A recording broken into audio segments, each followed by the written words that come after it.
I still got every letter. I got all of that stuff.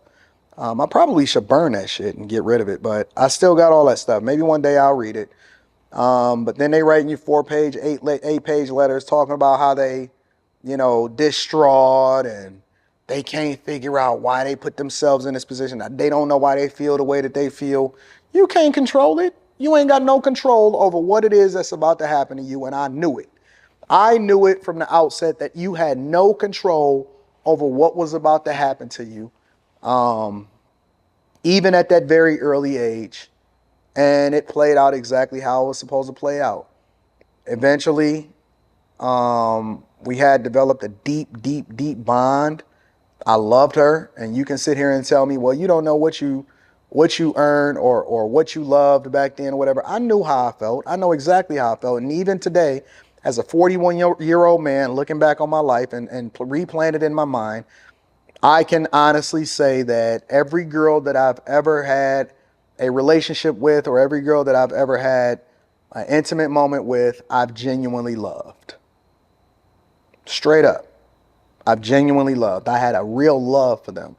And so how it played out was the day before Christmas, well, not even the day before Christmas, 2 days before Christmas, we was on Christmas break.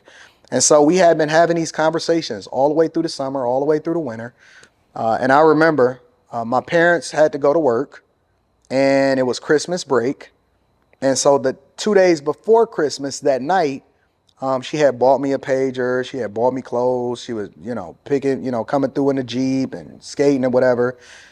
And interestingly enough, when my mother had seen me skating with her, and he's like, yo, why you keep skating with that older girl? You know what I'm saying? Like, y'all getting a little, because occasionally my parents would come skating and stuff like that. At the matinee and whatever. And then, we would stay over and they would come and pick us up or whatever. But my mother was adamantly against it. Like, she knew me. Your parents know, you know your kids. You know your kids, and she knew me.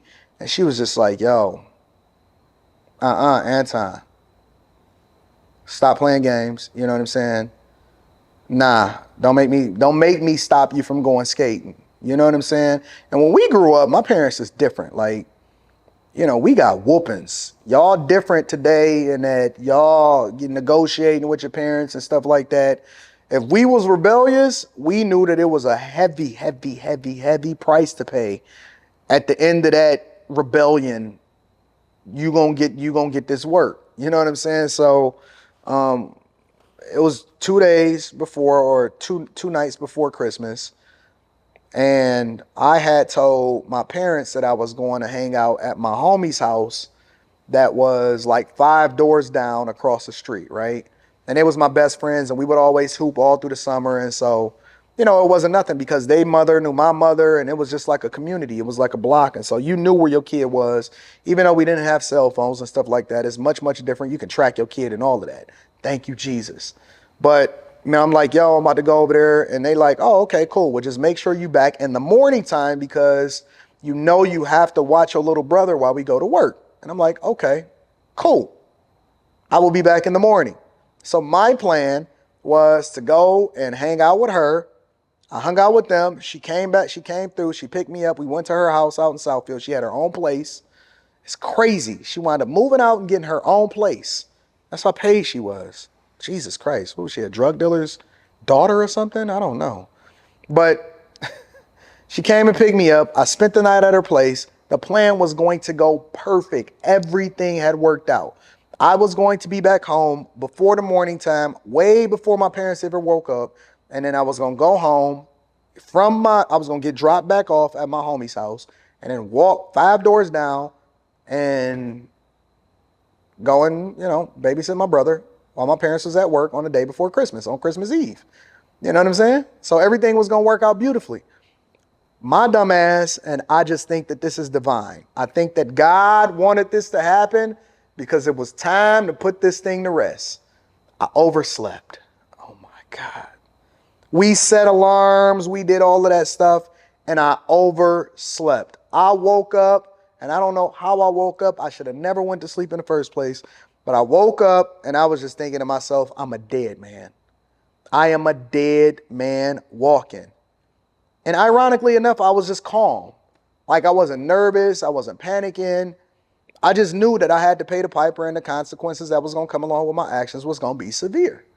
And so, I didn't even get dropped off of my homie's house. I just got dropped off straight at home. Obviously, my parents had still went to work. I go into the house. I go upstairs into my parents' room. My brother is sitting in the bed, and he was like, my mama said, call him when you get in the house. Or my mama said, call him when you get in the house. It wasn't no what up. It ain't, hey, what's going on? What's for breakfast? My parents had knew their child, and she said she already knew that nothing happened to me. I wasn't gone. I wasn't disappeared. I was out here fucking around, and I fuck around and overslept. And so as soon as I walked in the house, my little brother was like, hey, mama said, no, we all used to say my mama. And my mama said, call her as soon as you get in the house. And I'm not even gonna front. Like, this is why I love my mother to death. I took care of my parents. I remember when they was, when she was going through a lot health-wise or whatever, we wound up moving next to her, 2 doors down next to her in order for us to be able to take care of my parents. And then my mother wound up getting better, but my father was the head of maintenance. And so that's a story that I share with y'all. And y'all let me know, like, if this is something that y'all want to continue to have a conversation about, if you want to know more of a deep dive as far as me expressing my thoughts and reliving some of these moments in order to communicate with you guys what my life was like prior to y'all seeing me on the internet, then feel free to comment below and let me know, and then I'll continue to share these thoughts with y'all. But yeah, I got in the house. I called my mom. I thought that I wasn't gonna get nothing for Christmas. And I was a very well taken care of child. My father adored me. I only got one whooping by my father my entire life, but I remember it like it was yesterday. One whooping by my father in my entire life. It wasn't this moment. Maybe I'll share that with y'all at another time, but mama said, call her. And I just knew. I was like, yo, I'm gonna get a whooping. I'm gonna get all of that other type of stuff. I didn't. And it was the most impactful situation that I had ever experienced with my parents, even though I had fucked up and I had snuck out the house and I had, had sex with an older woman that I should have never been with in the first place and all of this other type of stuff. When my mother and my parents wind up having a conversation with me, and this was just like a deep talk. It was like one of them talks where they know that you just at that age where it's just gonna be like, yo, this ain't even a whooping moment because you've grown past that. This was like a come to Jesus moment. And when they talked to me, they just had this level of disappointment. Like, this ain't even what we raised you to be.